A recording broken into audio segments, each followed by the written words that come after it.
Hello my dear lovely students, welcome to the channel. My name is Mansi और आज मैं फिर से आ गई हूं आपके सामने लेके आपकी क्लास 7th की न्यू एनसीईआरटी बुक का चैप्टर 2 लेके, जिसका नाम क्या था हमने पढ़ा है प्रीवियस वीडियो में, अरिथमेटिक एक्सप्रेशन। तो इसका हम एक पार्ट ऑलरेडी पढ़ चुके हैं। पढ़ते पढ़ते हम आ चुके हैं सेकेंड पॉइंट पर, जो है 2.2 reading and evaluating complex expression. तो फर्स्ट पार्ट में हमने क्या सीखा था? सेकेंड चैप्टर के फर्स्ट पार्ट में हमने सीखा था सिंपल एक्सप्रेशंस को सॉल्व करना। तो आप उसको खेलते खेलते सीख गए। आइए चलते हैं, कॉम्प्लेक्स एक्सप्रेशंस को भी हम ऐसे ही चुटकियों में सीखते हैं। तो चलते हैं बिना टाइम वेस्ट किए हमारे टॉपिक पर। Sometimes when an expression is not accompanied by a content, there can be more than one way of evaluating its value. जब कभी कभी क्या होता है कि expression when an expression is not accompanied by a content, एक content से वो accompanied नहीं होता है, तो हमारे पास बहुत सारे तरीके होते हैं कि हम उसकी वैल्यू को निकाल पाए। In such cases, we need some tools and rules to specify how exactly the expression has to be evaluated. तो उसके लिए हमें जरूरत होती है, उन केसेस के लिए हमें जरूरत होती है कुछ टूल्स की और रूल्स की, जो स्पेसिफाई कर पाए कि कितना एग्जैक्टली वो उस एक्सप्रेशन को इवेल्यूट कर पा रहा है, मतलब उसकी कितनी एग्जैक्ट वैल्यू लेके आ पा रहा है। To give an example with language, look at the following sentence. Example के लिए ये हम देखते हैं कि क्या होता है। फर्स्ट है हमारे पास, यहाँ एक पिक्चर दी गई है, एक लड़की टॉय से खेल रही है, एक दूसरी लड़की उसके पास बैठी है। तो फर्स्ट में हम देखते हैं सेंटेंस क्या हमने बनाया, Shalini sit next to a friend with toys. Shalini किसके पास बैठी है?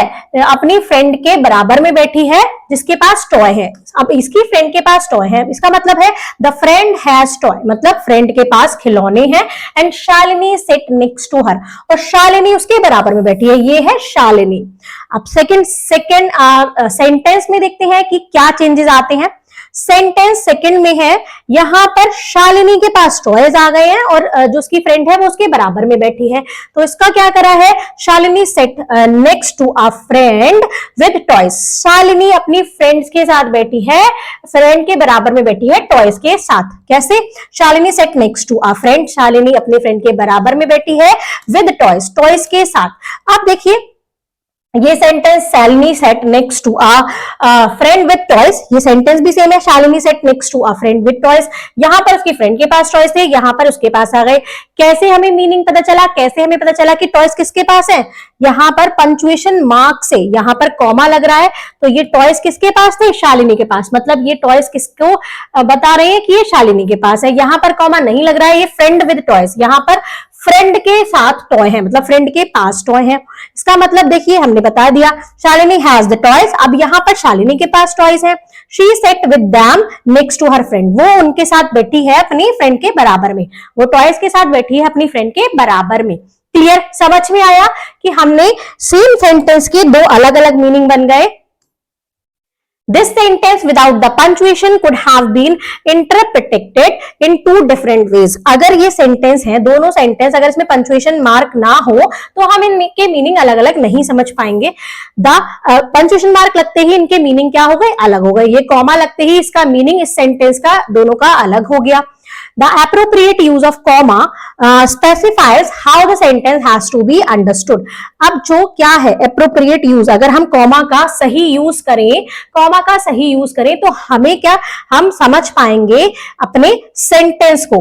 कॉमा को स्पेसिफाई करें तो हम समझ पाएंगे कि सेंटेंस हमसे क्या कह रहा है, मतलब सेंटेंस क्या बताना चाह रहा है। तो किसका इसमें काम हुआ, किसका रोल हुआ? कॉमा का, मतलब पंक्चुएशन मार्क का, कि उसको अगर हम सही जगह पर यूज करेंगे तो वो बता पाएगा कि क्या है सेंटेंस का meaning. Clear? Let us see an expression that can be evaluated in more than one way. आइए देखते हैं कि एक ऐसी एक्सप्रेशन जिसको हम इवेल्यूट कर सकते हैं एक तरीके से ज्यादा तरीकों से। कैसे?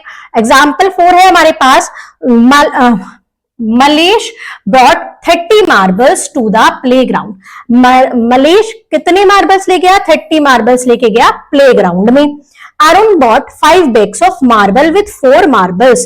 अब अरुण क्या ले गया, अरुण अपने पास 5 बैग ले गया, उसके पास 5 बैग्स थे और हर बैग में कितने मार्बल्स थे, 4 मार्बल थे in each bag, 4 marble in each bag, हर बैग में 4 मार्बल थे। How many marbles did Malesh and Arun bring to the playground, तो दोनों मिलाकर कितने मार्बल्स लेके गए, मलेश और अरुण दोनों मिलाकर कितने मार्बल्स लेके गए प्लेग्राउंड में। तो इसको हम कैसे निकालेंगे बच्चों, एक इजी तरीका देखते हैं। Mallesh summarised this by writing the mathematical expression. अब मलेश ने इसको कैसे मैथमेटिकल एक्सप्रेशन में लिखा, कैसे लिखा, वो 30 ले गया तो उसने 30 लिख दिया, वो तो पूरे 30 ले गया।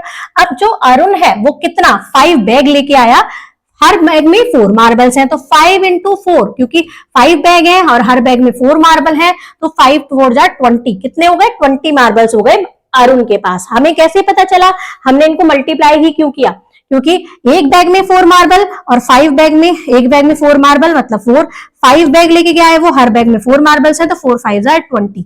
क्लियर, हमने इसको 5 into 4 क्यों किया, क्योंकि वो 5 बैग में 4 मार्बल्स लेके गया। अब इसकी वैल्यू कैसे निकालेंगे हम बच्चों, 30 + 20 कितना हो जाएगा, 50। आगे देखते हैं। Without knowing the context behind this expression, Purna found the value of this expression to be 140. अब एक पूर्णा लड़की आई, एक लड़की आई आपकी क्लास में या फिर आपकी फ्रेंड कोई भी मान लीजिए, एक पूर्णा लड़की है, उसने बिना कॉन्टेक्स्ट को समझे कि क्या कॉन्टेक्स्ट है इसके पीछे, उसने इस एक्सप्रेशन की वैल्यू निकाल दी 140। मतलब इसको सॉल्व करके 30 + 5 into 4 को सॉल्व करके उसने क्या निकाल दिया, 140 निकाल दिया। पहले उसने कैसे निकाला, ही एडेड 30 and 5 फर्स्ट, उसने 30 में 5 को प्लस कर दिया, उसने पहले इसको 35 कर दिया तो 35 आया, और फिर उसके बाद उसने मल्टीप्लाई कर दी 35 की 4 से, 35 आया, इसका मल्टीप्लाई करके उसने मल्टीप्लाई कर दी 4 से, उसका आ गया 140। लेकिन उसने ये गलत किया। अब क्यों गलत किया, पहले हम देख लेते हैं मलेश का। मलेश ने इसकी वैल्यू निकाली कैसे, Malesh found the value of this expression by to be 50। मलेश ने इसकी वैल्यू निकाली 50, इसी एक्सप्रेशन की 30 + 5 into 4 की जो वैल्यू निकाली उसने 50 निकाली। उसने क्या किया, पहले ही मल्टीप्लाइड 5 and 4 फर्स्ट, उसने 5 और 4 की पहले मल्टीप्लाई की, 5 4 जा 20 किया। क्लियर, उसके बाद एंड एडेड 20 to 30, और उसने 30 को 20 में ऐड कर दिया तो उसके पास 50 आ गया। अब इसका आंसर है 140, इसका है 50। कौन सा सही है, in this case Malesh is right, इन दोनों केस में मलेश करेक्ट है और पूर्णा गलत है। But why did Purna get it wrong, लेकिन क्यों पूर्णा का आंसर गलत आया, क्यों इसमें पूर्णा गलत हो गई। Just looking at the expression, पहले हमें क्या करना है, एक्सप्रेशन को देखना है। It is not clear whether we should do the addition first और मल्टीप्लीकेशन। इस एक्सप्रेशन में कहीं भी नहीं लिखा है कि आप पहले मल्टीप्लाई करेंगे या पहले प्लस करेंगे, दोनों साइन है, हमें तो दोनों को सॉल्व करना है। Just as punctuation marks are used to resolve confusion in language, तो इसमें क्या है, इसमें क्या हुआ, इसमें एक पंक्चुएशन मार्क्स लगा, कहां, इसको इस कंफ्यूजन को रिजॉल्व करने के लिए लैंग्वेज में। लैंग्वेज में कहां था, 30 अलग था, 5 और 4 एक साथ था, तो वहां पर पंक्चुएशन मार्क था। अब bracket and the notion of terms are used in mathematics. अब जैसे लैंग्वेज में सेंटेंस में हम कॉमा लगा के सेपरेट कर देते हैं, हमें पता चल जाता है क्या चीज किसके पास है। तो हम मैथ में हम उसकी जगह क्या यूज करते हैं, आप बताइए। मैथ में हम सेपरेट करने के लिए क्या यूज करेंगे, ब्रैकेट्स। क्या करेंगे, ब्रैकेट्स का। और आपको पता है ब्रैकेट्स क्या होते हैं, ये आपके क्या है, ये ब्रैकेट्स है। इन ब्रैकेट्स का हम यूज करते हैं मैथमेटिक्स में कंफ्यूजन को दूर करने के लिए, कि हमें पहले क्या करना है, 5 into 4 करना है, 13 + 5 करना है।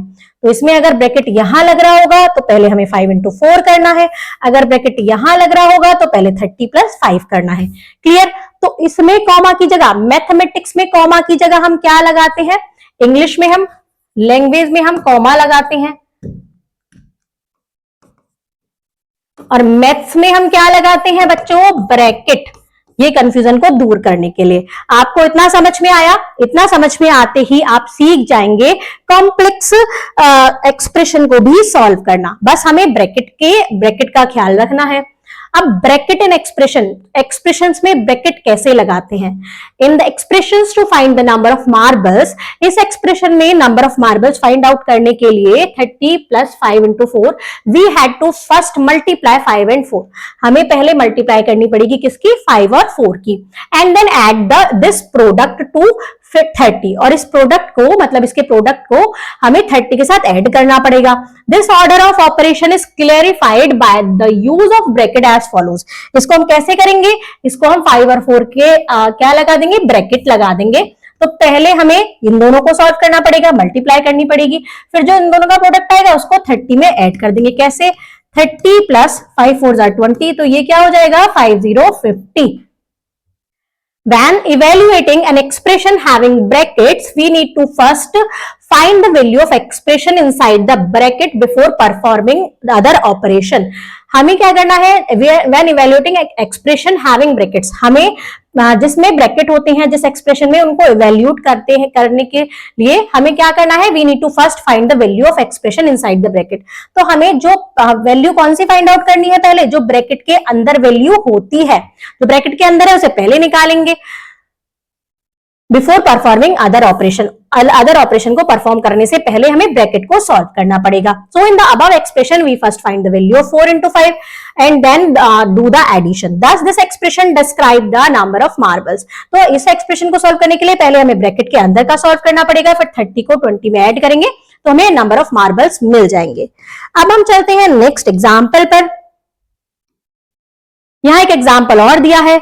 Irfan bought a pack of biscuit for ₹15 and a pack of tur dal for ₹56। Irfan ने खरीदा एक बिस्किट का पैकेट कितने रुपए का? 15 रुपीज का, और तूर दाल का पैकेट खरीदा उसने 56 रुपीज का। He gave the shopkeeper ₹100। उसने शॉपकीपर को कितने रुपए दिए? 100 रुपीज दे दिए। Right an expression that can help us calculate the change in Irfan will get big from the shopkeeper. आपको एक्सप्रेशन में लिखना है कि कितने रुपीस शॉपकीपर ने इन इरफान को वापस करे होंगे। जब आपने 2 चीज खरीदी, आप शॉप पे गए, आपने 2 चीजें खरीदी और आपने उसको 100 रुपीज का नोट दिया, तो वो कितने रुपए आपको वापस करेगा? उसने हमें इसको किसमें बताना है? एक्सप्रेशन में। Irfan spend 15 rupees on biscuit packet and 56 on toor dal. दोनों में उसने कितने रुपीज स्पेंड किए? 15 बिस्किट में, 56 टूर दाल में। टोटल कितने रुपीज उसने स्पेंड किए? 15 plus 56। He gave 100 rupees to the shopkeeper। उसने शॉपकीपर को 100 रुपीज दे दिए। So he should get back 100 minus total cost। अब उसको कितना वापस करना पड़ेगा? 100 में से जितने का सामान इरफान ने लिया उसको माइनस करके उसको उतने रुपए वापस करने होंगे। Can we write the expression as? हम इसको एक्सप्रेशन को ऐसे लिख सकते हैं, 100 minus 15 plus 56 लिख सकते हैं। तो आप देखिए, आप अपने आप से सोच के बताइए। आगे हम चलते हैं। Can we first subtract 15 from 100? क्या हम पहले 15 को 100 में से सब्ट्रैक्ट कर दें and then add 56 to the result, और उसमें जो आएगा उसमें 56 प्लस कर दें? We will get 141। इससे हमें क्या मिलेगा? इसको अगर हम ऐसे सॉल्व करेंगे, 100 में से पहले 15 माइनस करेंगे, जो आंसर आएगा उसमें 56 प्लस कर देंगे तो 141 आ जाएगा।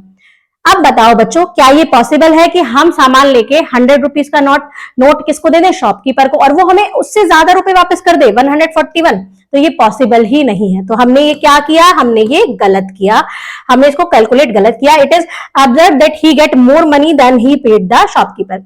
We can use bracket in this case. अब इस केस में हम ब्रैकेट का यूज करेंगे। क्यों? क्योंकि हमें पहले उसने जितना खर्च करा उनको पहले प्लस करना है, फिर 100 में से माइनस करना है। तो हम इनके लिए उसने जो खर्च किए उसके लिए ब्रैकेट यूज कर देंगे। Evaluating the expression with in the bracket first, पहले इसकी वैल्यू को हमें निकालना पड़ेगा जो ब्रैकेट में है। We get 100 minus 71। तो इसको हमने क्या किया? इसको हमने प्लस किया तो ये 71 आ गया। अब 100 में से 71 माइनस करेंगे तो 29। अब शॉपकीपर उसको कितने रुपीज वापस करेगा? 29 रुपीज वापस करेगा। तो अब आपको समझ में आया कि ब्रैकेट की क्या वैल्यू है। अगर हम ब्रैकेट नहीं लगाते हैं तो आंसर हमारा गलत आता है। जैसे हम सेंटेंस में कॉमा नहीं लगाते तो हम गलत एक्सप्रेशन निकाल लेते हैं। अब नेक्स्ट टॉपिक है हमारा टर्म्स इन एक्सप्रेशन, जिसको हम सीखने वाले हैं अपनी नेक्स्ट वीडियो में। तो अगर आपको मैथ्स समझ में आ रही है तो आप जल्दी से सब्सक्राइब कर लीजिए मिस्टी क्लासरूम चैनल को, जिससे आपको आगे की सारी वीडियोस भी आपको ऐसे ही मिलती रहे। Thank you students.